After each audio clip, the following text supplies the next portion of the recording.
Новый акт «Лебединого озера» в Казани готовит обновленную постановку легендарного балета. Изменится не содержание, а только форма. Зрители увидят маленьких лебедей в только что шитых костюмах и декорациях. О ренессансе неумирающей истории в сюжете Дианы Василовой. Это лебединая песня для старого оформления «Лебединого озера». Больше зрителей никогда не увидят эти пачки на сцене. Место им за кулисами.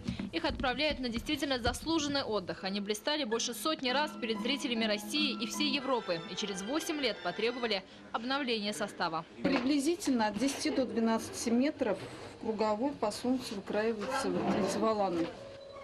В шелках и бархате без выходных и перерывов. В пошивочном цехе театра уже 3 месяца мастера трудятся над созданием новой картины старой постановки. А это около 300 костюмов и не меньше аксессуаров. Самый любимый костюм мне все нравятся, вот честно говоря, потому что я шью от души.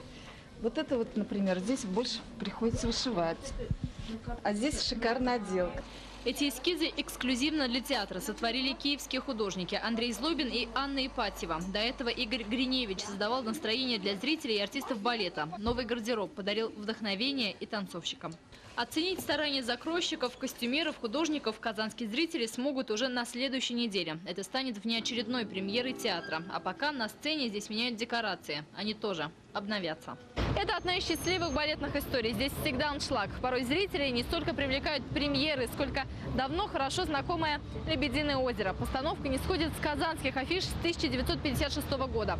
За это время не раз менялись декорации и исполнители.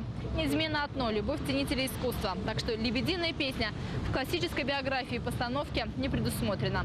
Диана Василова, Илья Шурин, Равкадий Динов, Вести, Татарстан.